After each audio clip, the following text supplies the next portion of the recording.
Hi friends, welcome back to another lesson with Abhishek sir. दोस्तों, English में मैंने बहुत सारे लोगों को एक कॉमन मिस्टेक करते हुए देखा है कि वो कहीं भी किसी भी सेंटेंस में कहीं पर भी द लगा देते हैं। कहीं ए लगाना होता है, कहीं एन लगाना होता है, लेकिन कभी कभी मैंने देखा है कि लोग गलत इंग्लिश बोलने लगते हैं और वो हर जगह हर सेंटेंस में द लगा देते हैं। जैसे बचपन से आप अपने स्कूलों में जो भी कुछ पढ़ते थे या बचपन से जो भी आपने टेक्स्ट बुक में पढ़ा, तो वहाँ आप इसको समझ शायद नहीं पाए। Go to the market, play the cricket, go to the kitchen, clean the house. लेकिन कहाँ पर द लगाना है और कहाँ पर ए और एन लगाना है, इसको हम आज सीखने वाले हैं इस वीडियो में। दोस्तों, यदि आप इस चैनल को पहली बार देख रहे हैं और आपने अभी तक इसको सब्सक्राइब नहीं किया है, तो इस चैनल को अभी सब्सक्राइब कर लें और नोटिफिकेशन बेल को भी प्रेस कर दें, ताकि आपको फ्यूचर में आने वाले सारे वीडियोस का नोटिफिकेशन सबसे पहले मिले। चलिए शुरू करते हैं इस वंडरफुल क्लास को। दोस्तों, इंग्लिश में ए, एन और द, ये आप समझते होंगे शायद, आर्टिकल्स हैं। There are articles in English language and there are 3 articles. वहाँ केवल 3 ही आर्टिकल हैं, या तो ए है, या तो एन है, या तो द है, जिसको हम कभी कभी द बोलते हैं और कभी कभी दी बोलते हैं। वो वीडियो के एंड में हम सीखेंगे कि कब हम इसे द बोलते हैं और कब हम इसे दी बोलते हैं। दोस्तों, अब सवाल ये है कि आर्टिकल्स भी हैं, आपको मालूम भी है ए, एन और द है, लेकिन इन्हें कब यूज़ करना है और क्यों यूज़ करना है। दोस्तों, सबसे पहले तो हमें ये समझना चाहिए कि आखिर हम इनका यूज़ ही क्यों करेंगे। भाई, बिना ए, एन और द के इंग्लिश में सेंटेंसेस क्यों नहीं हो सकते। दोस्तों, इस दुनिया में जितनी भी चीज़ें हैं वो सब आर्टिकल्स हैं। आर्टिकल्स से मतलब वो सब एक सामान, एक चीज़ की तरह से यूज़ होती हैं। चाहे वो मोबाइल फ़ोन हो, चाहे वो रिंग लाइट हो, चाहे वो एयर कंडीशनर हो, चाहे वो टेलीविज़न हो, या लोग ही क्यों ना हो, राइट। अब इसे दूसरे शब्दों में हम कह सकते हैं नाउन। यदि हम दुनिया में किसी भी चीज़ का नाम जानते हैं या किसी भी चीज़ का कोई नाम है, तो हम उसे नाउन कहते हैं, जिसके लिए आपने बचपन से डेफिनेशन सीखी थी। Noun is the name of a person, place और ए थिंग। नाउन क्या है? या तो किसी व्यक्ति का नाम है, किसी चीज़ का नाम है, या फिर किसी जगह का नाम है। और दोस्तों, जो भी कोई चीज़ जिसका अपना नाम है उसे हम नाउन कहते हैं। और नाउन का यूज़ करने के पहले हमें आर्टिकल्स का यूज़ करना चाहिए। तो अब मैं आपसे पूछूं, आर्टिकल्स का यूज़ हम कब करते हैं? जब भी हम किसी नाउन की बात करेंगे, यानी किसी चीज़ जिसका अपना नाम है उसकी बात करेंगे, तो हम आर्टिकल्स का यूज़ करेंगे। अब ये आर्टिकल्स 2 तरीके के होते हैं, एक डेफिनेट आर्टिकल और दूसरा इनडेफिनेट आर्टिकल। अब ये इनडेफिनेट और डेफिनेट क्या है, इसको हम समझते हैं। पहले मैं आपको एक स्टोरी सुनाता हूँ।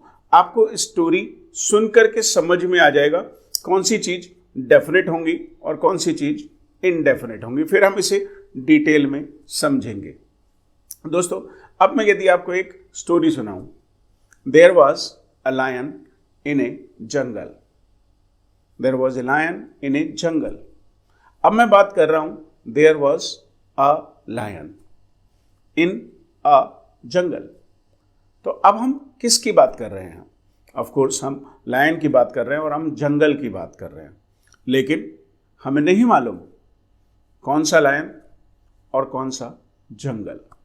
तो ये दोनों चीज़ें हमारे लिए हो गई इनडेफिनेट, जिन्हें हम नहीं जानते। और जो भी चीज़ इनडेफिनेट हैं, बहुत सारी हैं, जनरल चीज़ें हैं, तो वहाँ पर हम इनडेफिनेट आर्टिकल का यूज़ करेंगे। चलिए इसको समझते हैं। इनडेफिनेट आर्टिकल्स ए और एन। ए, जब भी कहीं दुनिया में कोई भी चीज़ आपको चाहिए, सपोज करिए आपको एक पेन चाहिए, आप एक शॉप पर जाते हैं और आप वहाँ बोलते हैं I want a pen, I want a pen, right. अब वो कोई सा भी पेन आपको दे सकता है, राइट। आपको घर में ही चाहिए, आई want A cup of tea. अब कोई खास चाय का कप आपको नहीं चाहिए, जो भी चाय मिल जाए, I want A cup of T. I want a book. आप एक इलेक्ट्रॉनिक्स की शॉप पर जाते हैं, आई वॉन्ट अ टेलीविज़न। अब आप खाली ऐसे नहीं बोलते I want television, I want a television, I want a pen. I want pen नहीं कहेंगे आप, आई वॉन्ट अ पेन, क्योंकि आप किसी आर्टिकल की बात कर रहे हैं और आर्टिकल की बात करने के लिए हमें आर्टिकल लगाना ही पड़ेगा। अब ये सब जनरलाइज चीज़ें हैं, तो फिर जनरल चीज़ें हैं। जब कभी पेन, कितने सारे इस दुनिया में, बहुत सारे पेन हैं, बहुत सारी बुक्स हैं, बहुत सारे टेलीविजन्स हैं, और कोई सा भी मिल जाए। I want a pen, I want a television, I want a book, I want a cup of tea. अब यदि आपको ऐसा लगता है कि इन सब वर्ड्स में, जैसे television, a cup of tea, a pen, इन सब में कहीं भी कोई वाउल, जिसे लोग वॉवेल भी कहते हैं, आप इसे वॉवेल कह सकते हैं, आप इसे वाउल कह सकते हैं। आपने बचपन से पढ़ा होगा, there are 5 vowels in English language, A, E, I, O, U, A, E, I, O, U. अब दीज आर वाउल्स, ये वाउल्स हैं और इनकी अपनी साउंड भी होती है, इनकी अपनी साउंड भी होती है। जब कभी भी हमें ऐसा लगता है कि कोई वर्ड या तो वाउल से शुरू हुआ है या तो उसकी साउंड वाउल साउंड है, अब ये कैसे समझेंगे? जैसे फॉर एग्जाम्पल मैं आपसे कहता हूं एन आई, आई, आई मतलब आंख, एन आई। अब इसमें ई आ गया और आवाज भी आ रही है आई, आई मतलब जो आवाज गले से आ रही है।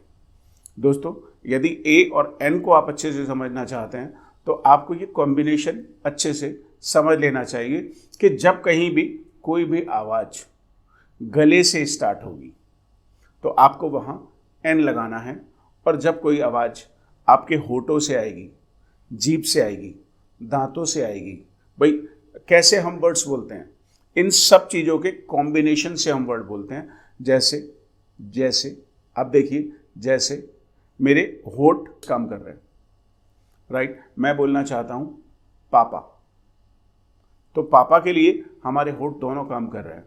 पापा, या तो जीभ काम कर रही है, या तो दांत काम कर रहे हैं, या तो हमारे लिप्स काम कर रहे हैं, राइट। लेकिन आवाज़ ये अंदर से आए, गले से आए, थ्रोट से आए, राइट। यदि आवाज़ थ्रोट से आए, स्टार्ट वहाँ से हो, तो फिर हमें एन लगाना चाहिए। जैसे आए, आप देखिए स्टार्ट कहाँ से हुआ, a, a, a, umbrella, a, umbrella, pen, pen, book, marker, camera, light, orange, orange, I, ice cream, umbrella, hour. तो ये सारे वर्ड्स जो गले से शुरू होंगे वहाँ पर हमें एन यूज़ करना चाहिए, और बाकी के सारे वर्ड्स जो हम लिप से बोलेंगे, टंग से बोलेंगे, या टीथ के कॉम्बिनेशन से बोलेंगे, उनमें हमें ए लगाना चाहिए। अब मैं बोलता हूँ आपसे आए, आप देखिए कैसे बोला, ए आना चाहिए या एन आना चाहिए? आए, गले से स्टार्ट हुआ है, एन आना चाहिए। लेकिन अब मैं आपसे बोलता हूँ HOUR, जिसे आप हावर बोल सकते हैं। हावर नहीं बोलिएगा, correct pronunciation is hour. H भले ही आया है, लेकिन इसमें जो आवाज आती है वो गले से शुरू होती है।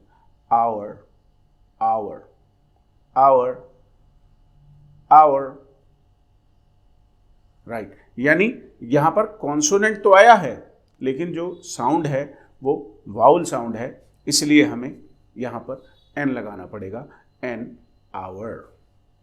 और एक और वर्ड देखते हैं, यूनिवर्सिटी।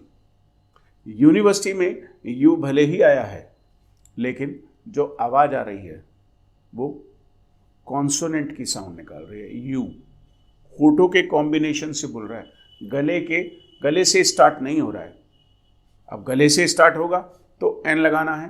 भाई दुनिया भर में जितनी भी बुक्स हैं, वो बुक्स तो आपकी घर पे रह जाएंगी, लाइब्रेरी में रह जाएंगी, बैग में रह जाएंगी, लेकिन आपका गला आपके साथ रहेगा। तो जब कभी भी आपको पता करना हो कि यहाँ ए आएगा या यहाँ एन आएगा तो आपको उसे बोल कर देखना है। यदि वर्ड स्टार्ट हुआ है गले से तो आपको बिना सोचे समझे एन लगा देना है। और यदि आप जो भी वर्ड बोल रहे हैं वो आपके होठों से आया है, जीभ से आया है, तो आप ए लगाएंगे। चलिए चेक कर लेते हैं। बुक, बुक, क्या यूज करना चाहिए? That's right, a book. Mobile, mobile, a mobile. Ring light, ring light, तो आप कहेंगे अ रिंग लाइट। टेलीविजन, देखिए आप सबसे पहले क्या काम हुआ? टेली, हमारी जीभ ने काम किया। टेलीविजन, तो आप कहेंगे a television. Cup of T, cup, cup, होठों से आ रही है आवाज। Cup of tea, a cup of T, right. तो इसे घर में बोलकर प्रैक्टिस कर लीजिएगा, आपको पता चल जाएगा कि कहाँ ए आएगा और कहाँ एन आएगा। ये बात आपको समझ में आ गई होगी कि जब कभी आपको लगता है कि वर्ड आपके गले से शुरू हुआ है, गले से शुरू हुआ है, जैसे अम्ब्रेला, आ, गले में आप देखिएगा अंतर आया। Orange, hour, right. चलिए, बाकी आप पहले से जानते हैं कि ए, ई, आई, ओ, यू यदि वाउल्स आ जाएं तो भी हमें एन ही लगाना है। लेकिन कुछ ऐसे केसेस भी हैं जैसे एक्रोनियम्स हैं, एक्रोनियम्स, या फिर कुछ शॉर्ट वर्ड्स हैं जैसे एल, ई, डी, एल, ए। उसमें भले ही आप लेटर लिख रहे हैं एल, लेकिन आप बोलेंगे एन, एल, ई, डी। एम, एल, ए, आप भले ही उसमें एम बोल रहे हैं लेकिन आवाज आ रही है A. N, M, L, A, N, S, D, M, N, S, I, N, I, S officer. यहाँ तो लेटर भी आया है, यहाँ तो वाउल ही आ गया है, वाउल की साउंड भी है। अब he is a D M, D M हर जगह नहीं आएगा। जहाँ पर आपको लगे कि वाउल की साउंड आ गई है वहाँ पर आप एन यूज करेंगे, और जहाँ पर वाउल या वाउल की साउंड ना आए वहाँ पर आप एन यूज करेंगे। आई hope you understand it. It's just a matter of practice. थोड़ी सी प्रैक्टिस आप करेंगे तो आपको ये समझ में आ जाएगा। दोस्तों, ए और एन आपको समझ में आ गया कि कैसे कैसे वाउल या फिर वाउल की साउंड हो तो आप एन लगाएंगे, और यदि कॉन्सोनेंट की साउंड है तो आप ए लगाएंगे, राइट। ये इंडेफिनिट आर्टिकल्स हैं। जिसे हम बात कर रहे थे, there was a lion in a jungle, there was a lion in a jungle. अब लायन, लायन, ए आना चाहिए। इंडेफिनिट है इसलिए ए आना चाहिए। जंगल इंडेफिनिट है इसलिए ए आना चाहिए। लेकिन जब हम इस स्टोरी को आगे बढ़ाएंगे तो फिर हम सेकेंड टाइम जब किसी भी चीज का यूज करते हैं तो हम द लगाते हैं। जब हम किसी भी चीज का सेकेंड टाइम यूज करते हैं, I bought some fruits, I bought some fruits. अब देखिए, मैंने पहली बार यूज किया तो मैंने द नहीं लगाया, लेकिन जब मैं अगला सेंटेंस बोलूंगा the fruits were very tasty, तो अगली बार जब मैं इसको यूज करूंगा तो मुझे द लगाना चाहिए। जब आप किसी भी चीज का सेकेंड टाइम यूज करते हैं, I bought a television, the television was expensive. I bought this coat and the coat is very good. I bought an iPhone, the iPhone is ultimate, the iPhone is awesome. जब आप किसी भी चीज का second time use करेंगे sentence में तो आप द लगाएंगे, यानी आप डेफिनेट आर्टिकल लगाएंगे। अब उस स्टोरी को ही देख लेते हैं।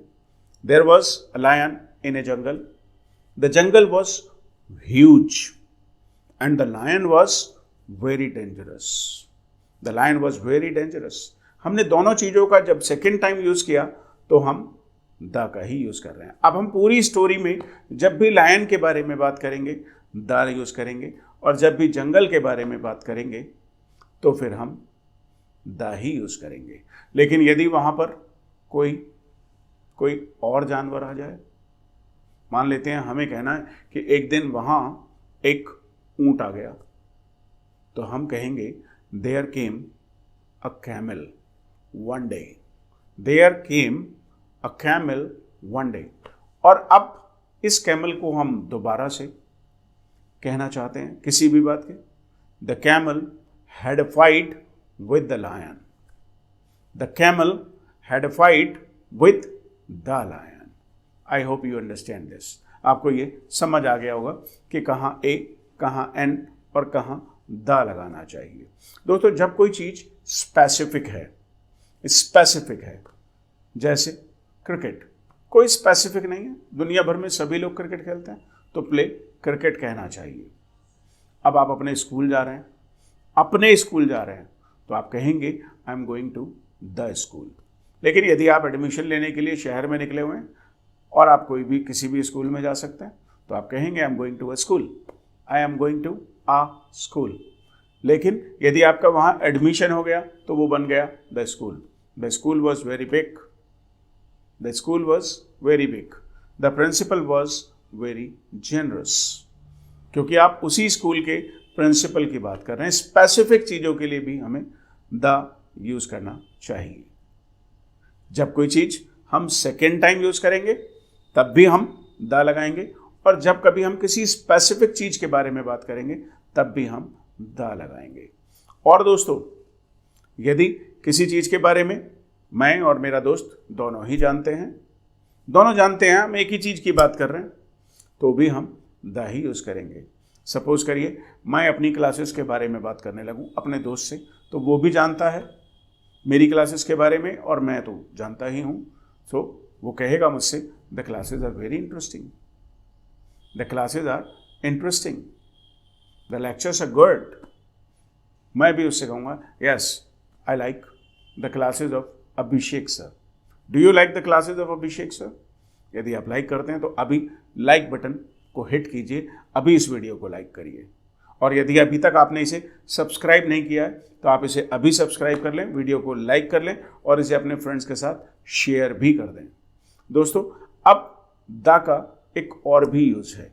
जब कभी भी हम किसी कंट्री के बारे में बात करते हैं, कोई कंट्री जिसका नाम दो शब्दों से ज़्यादा से बना होता है, वहाँ पर हमें द कहना चाहिए। जैसे इंडिया की बात करें, I am from India, you are from India. If you are from Pakistan, may be somebody is from Bangladesh. तो एक ही वर्ड से कंट्री का नाम बना है।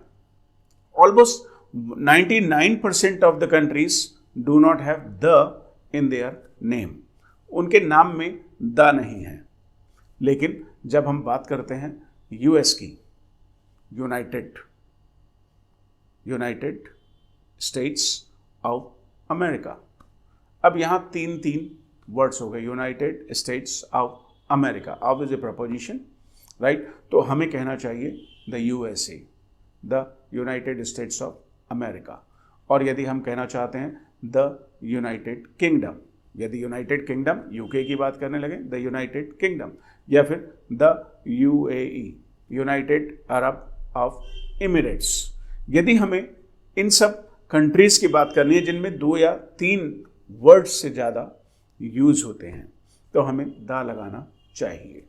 और यदि हम बात करना चाहते हैं एक ऐसे कंट्री की जिसमें बहुत ही छोटे छोटे आइलैंड हैं, छोटे छोटे आइलैंड से मिलकर वो कंट्री बना है, जैसे ज़्यादा कंट्रीज़ तो नहीं है, लेकिन the Philippines, the West Indies, ये कुछ ऐसे कंट्रीज़ हैं।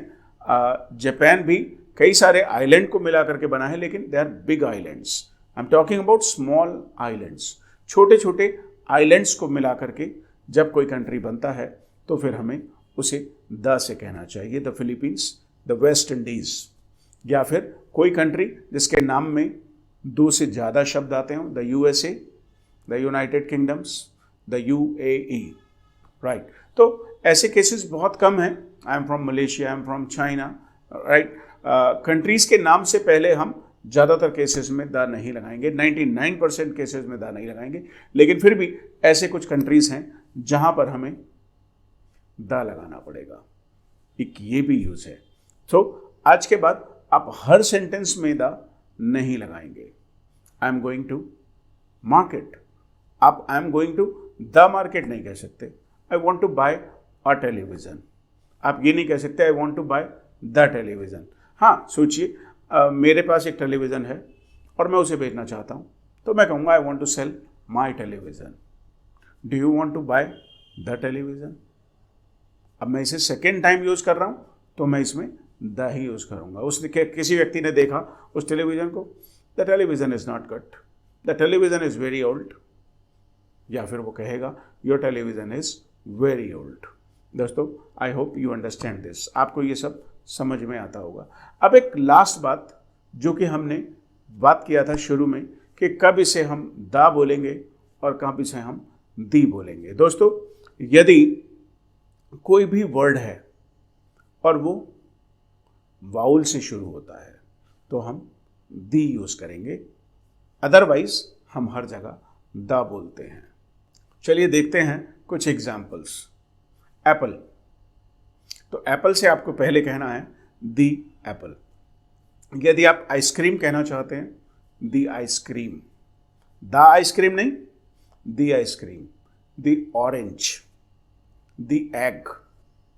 लेकिन यदि आपको अम्ब्रेला कहना है the umbrella, the house, the classroom. कहीं पर भी जब आपको लगता है कि वाउल आया है तो फिर आप दी बोलेंगे, और यदि आपको लगता है कॉन्सोनेंट की साउंड है तो आप द बोलेंगे। Now it is all clear दोस्तों, it's getting late, my time to go. That's all for today. Take a very good care of your self. Nice meeting you all, have a nice day.